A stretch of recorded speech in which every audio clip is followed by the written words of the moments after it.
ditetapkan di dalam apa? Di dalam hati. Dan ini sepakat para ulama bahwasanya tempat niat adalah hati. Ya. Lalu bagaimana dengan niat hasanah? Niat yang baik. Ya, niat yang baik ini harus memiliki syarat. Yang pertama, dia tidak boleh bertentangan dengan ketentuan syariat. Ya, dan yang kedua, tidak masuk dalam ruang lingkup ibadah. Karena ibadah sudah diatur. Ibadah sudah diatur. Ya, tidak ada dan tidak boleh kita melakukan suatu amal yang kita sandarkan itu sebagai ibadah hanya berdasarkan niat yang baik. Tidak boleh. Ya. Niat yang baik ini hanya pada ibadah wairu mahdhur atau yang terkait dengan masalah muamalah. Ya, atau yang tidak ada ketentuannya.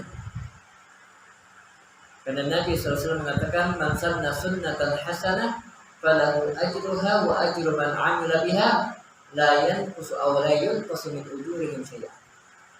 Kata Nabi SAW, barang siapa yang dia mengamalkan sunnah yang baik, maka bagi dia ganjaran pahalanya dan ganjaran orang-orang yang mengikutinya, yang beramal yang semisalnya, tidak dikurangkan dari ganjaran pahala orang-orang tersebut.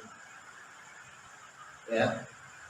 Sebab Nabi SAW menyebutkan hadis ini, sebabnya adalah ada sebagian sahabat yang mengeluarkan sedekah.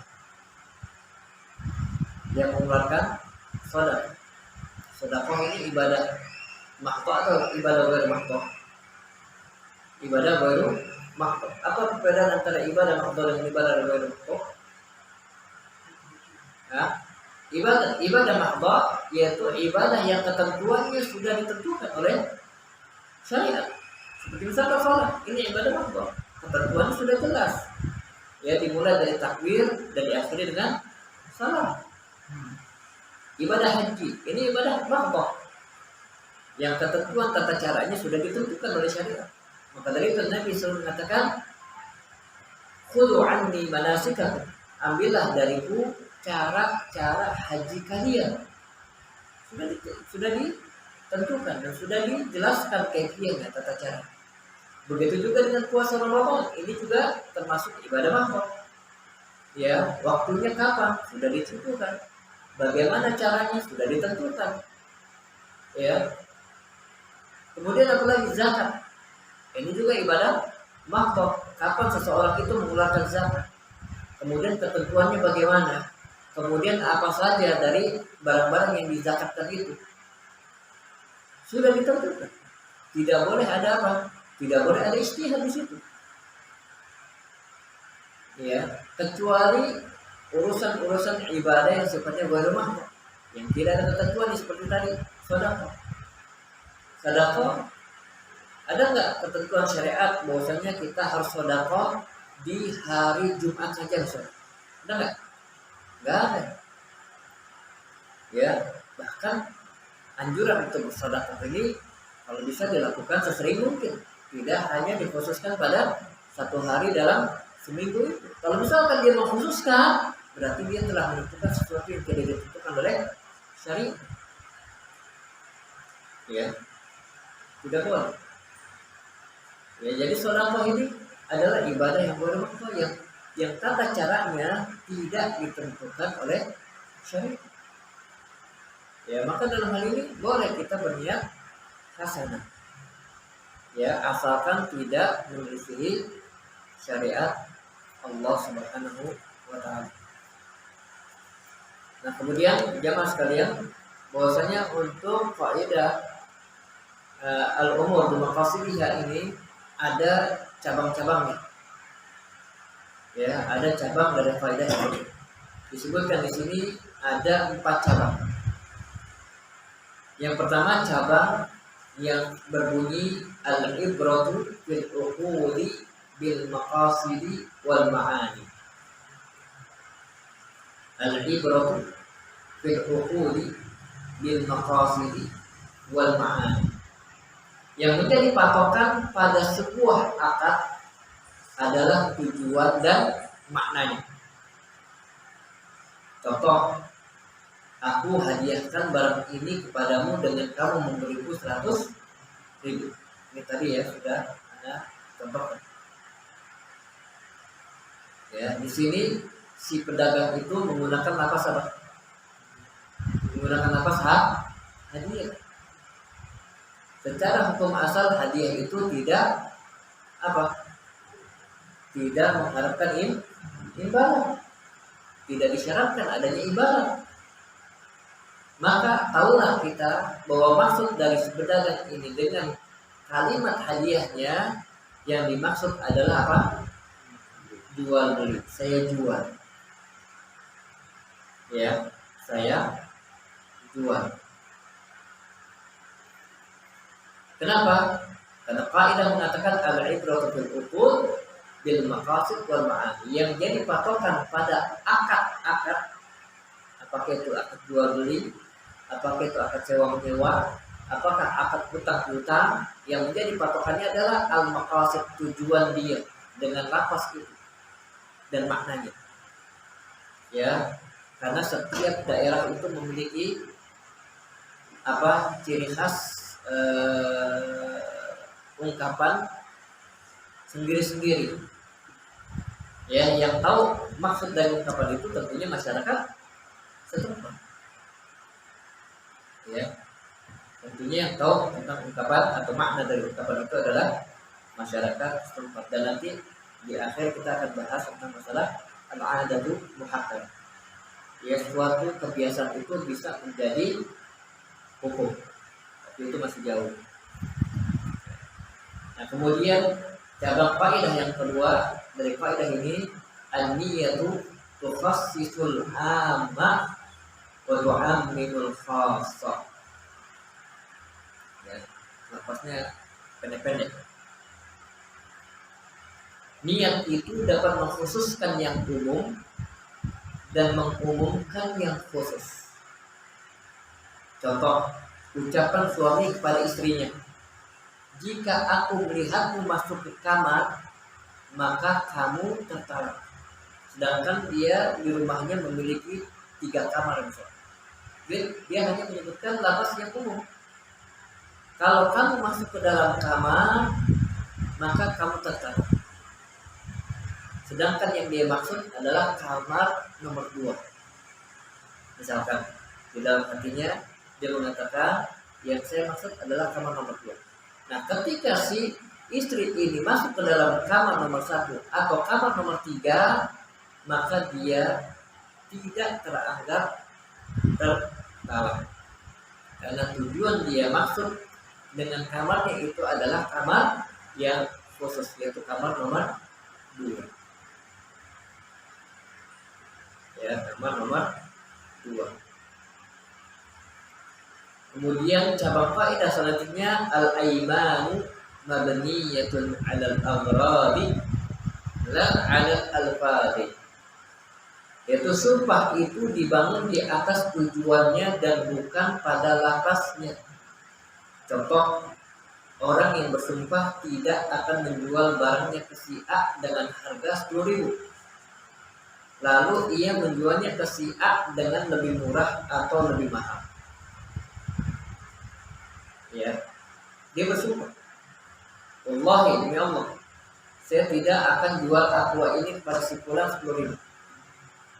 Kemudian si fulan nawar. Bagaimana pendapat itu? Boleh? Jawabnya boleh. Karena maksud dan tujuan dia adalah tidak menjual kepada si fulan dengan harga yang tadi dia sebutkan itu. Kalau misalkan si fulan itu membeli dengan harga yang lebih mahal atau harga yang lebih murah, maka dia tidak dianggap melanggar sumpah. Ya, karena yang jadi patokan di sini adalah tujuannya dan bukan nafas. Ya, tujuannya dan bukan pada nafasnya. Walaupun nafasnya jelas 10.000, tapi tujuannya dia tetap ingin menjual, tapi dengan tidak seharga 10.000 tadi. Kemudian cabang faedah selanjutnya yang terakhir, la sawaba illa binniyatin, yaitu tidak ada pahala melainkan berdasarkan niat. Ini terkait dengan niat makmul, ya, dengan niat makmul. Habis faedah yang pertama yaitu yang terkait dengan niat dan tinggal prakteknya. Sampai jam berapa nih? Sampai jam 8. Tanya jawabnya melalui praktek aja. Ya, tanya jawabnya melalui praktek saja. Anda yang bertanya sekarang, antum yang jawab. Ya. Baik. Nah di sini ya ada pilihan sebetulnya. Ya, sengaja tulis pakai bahasa Arab ya. Apakah kasus yang ada pada nomor ini masuk ke dalam kaidah al-ibratu bil uqud bil maqasid wa ma'ani, ataukah masuk ke dalam kaidah an-niyatu tukhassis al-'am wa tu'amil khas, ataukah dia masuk ke dalam al-iman mabniyatun al-aghrad 'ala al-alfaz, atau dia masuk ke dalam la sawaba illa binni. Saya nomor 1 ya, diperhatikan. Nomor 1, tidak diragukan bahwa mengajak kepada perkara ma'ruf dan mencegah dari perkara munkar termasuk ibadah. Akan tetapi amalan tersebut tergantung dengan ada atau tidaknya niat yang baik. Karena kaidah mengatakan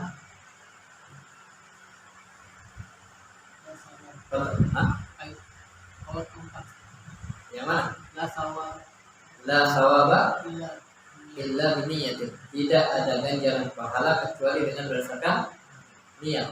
Alasannya apa?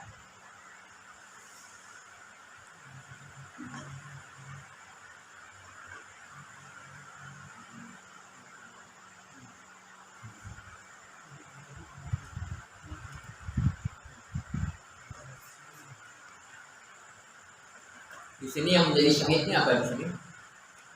Lafaz apa di sini? Lafaz ibadah nih. Ya, lafaz ibadah. Ya, seseorang ingin beramal ma'ruf dan nahi munkar. Sedangkan amal ma'ruf dan nahi munkar ini adalah ibadah. Nah, agar ibadah itu dapat diterima oleh Allah Subhanahu wa taala dan agar orang yang melakukan ini dia mendapatkan ganjaran pahala, maka butuh niat. Ya, butuh niat. Maka dalam hal ini kaidah yang tepat pada kasus nomor 1 ini adalah la sawaba illa binni. Tidak ada ganjaran pahala kecuali berdasarkan niat. Karena di sini tadi disebutkan amalan tersebut tergantung dengan ada atau tidak adanya niat. Kalau dia melakukan amar ma'ruf dan nahi munkar tanpa ada niat, bila niat yang ma'mul tadi, maka dia tidak dapat ganjaran pahala. Karena amar ma'ruf nahi munkar ini adalah ibadah, dan ibadah tidak boleh dibandingkan kepada selain Allah Subhanahu wa taala. Bisa tergampang nih. Karena ada juga majelis yang begini, sama begini, model soal jawab begini.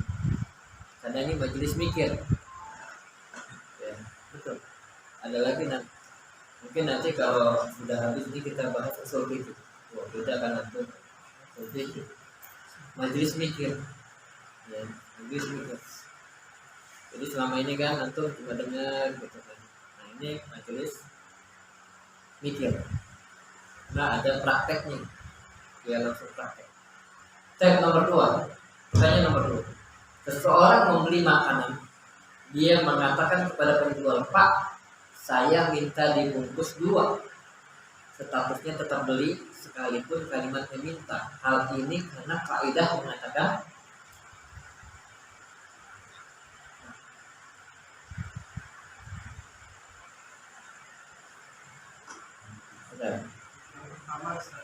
Yang pertama,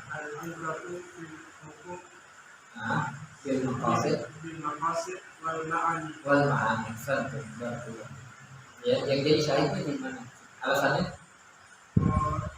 Patokannya di tujuan bukan di lafaz. Patokannya pada tujuan dan bukan lafaznya. Walaupun si pedagang itu menggunakan lafaz apa? Walaupun si pembeli itu menggunakan lafaz minta. Ya. Namun tujuannya bukan minta. Kalau minta tentunya enggak bayar, gratis, kan gitu. Namun lafaz ini ditujukan kepada si pedagang. Ya, maka maksudnya di sini adalah membeli. Nomor 3. Apabila seorang laki-laki mempunyai beberapa istri, boleh nggak? Boleh. Batasannya berapa? Batasannya berapa? Saya dapat sih. Belum niat.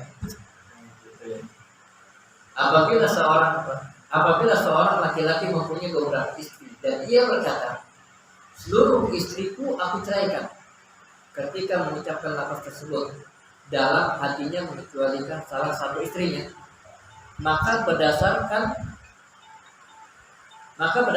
kaidah istri yang dikecualikan tersebut tidak dihukumi diceraikan. Kaidah manakah yang dimaksud?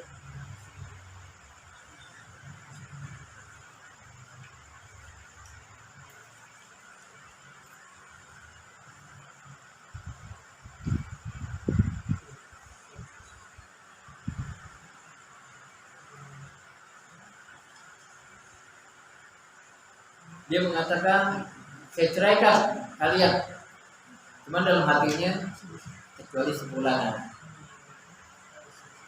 Ya, maka status sepulanan itu tidak seperti istri-istri yang lain yang tercerai.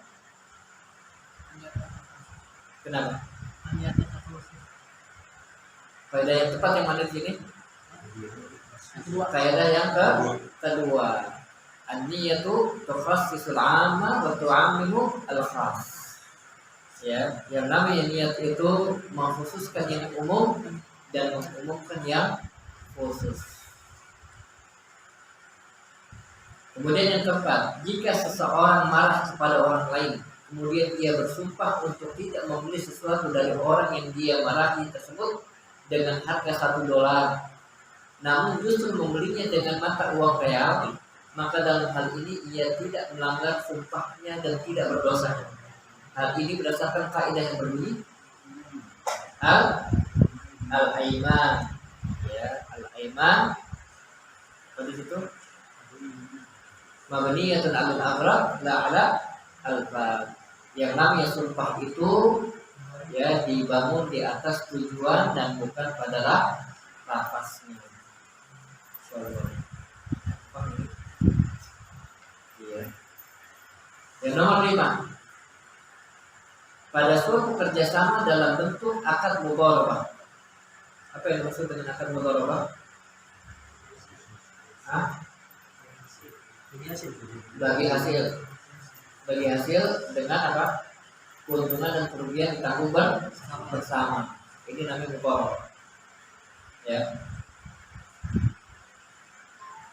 Jika ada ketentuan yang menyatakan bahwa pihak yang menyediakan modal akan memperoleh semua keuntungannya, maka akad itu tidak disebut mudharabah, tapi akad utang.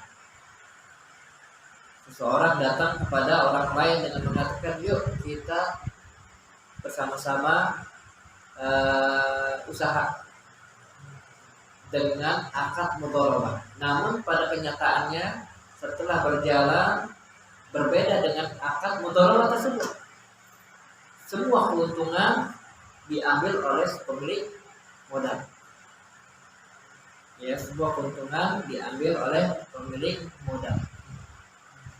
Maka dalam hal ini akad tersebut tidak lagi disebut dengan akad mudharabah, namun disebut dengan akad utang. Dia harus mengembalikan modal tersebut yang dia berikan kepada temannya itu.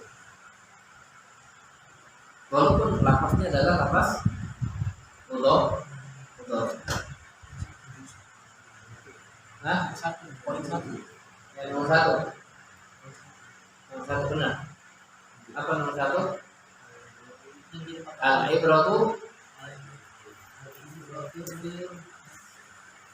Al-ibratu bil uqudi bil maqasid wal ma'ani. Ya. Yang jadi patokan pada akad adalah tujuan dan bukan apa? Dan juga bukan lafaznya. Ya, dan bukan lafaznya. Walaupun lafaznya mudharabah, namun secara akadnya ternyata dia bukan akad mudharabah, tetaplah itu tidak dikatakan mudharabah. Nah, ya sudah habis kaidah yang pertama, dan insyaallah nanti kita melanjutkan kaidah yang kedua. Di sini ada sekitaran 5 kaidah. Semoga Allah Subhanahu wa taala memberikan pemahaman kepada kita. Ya, dan semoga Allah Subhanahu wa taala memberikan kemudahan kepada kita semua untuk bisa memahami pelajaran yang kita sedang pelajari. Ya, dan kaidah fikih ini yaitu kaidah tentang memahami bagaimana cara beramal yang benar. Ini kaidah fikih. Berbeda dengan usul fikih. Kalau usul fikih bagaimana cara memahami dalil. Ya, makanya dipelajari dalil. Kalau ini yang dipelajari kasus. Jadi kalau misalkan ada kasus gini, gimana cara penyelesaiannya? Ya. Karena kan yang namanya muamalah itu terus berkembang. Ya, maka dalam hal ini para ulama butuh membuat kaidah-kaidah yang mereka ambil dari Al-Qur'an dan Sunnah untuk diterapkan kepada umumnya kaum muslimin, sehingga mereka tidak salah di dalam menyikapi kasus-kasus dari permasalahan yang mereka hadapi. Ya, terutama kaidah yang 5 ini yang masuk ke dalam kaidah kubra. Ya, di samping di sana juga ada kaidah sughra. Nah, sampai sini Allah taala mungkin langsung kita tutup saja. Wassalamualaikum warahmatullahi wabarakatuh. Subhanallah wa bihamdihi asyhadu an la ilaha illa anta astaghfiruka wa atubu ilaik.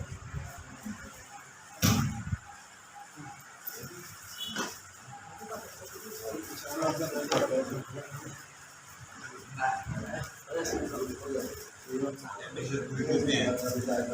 Saya juga belum tahu ya, tenang aja.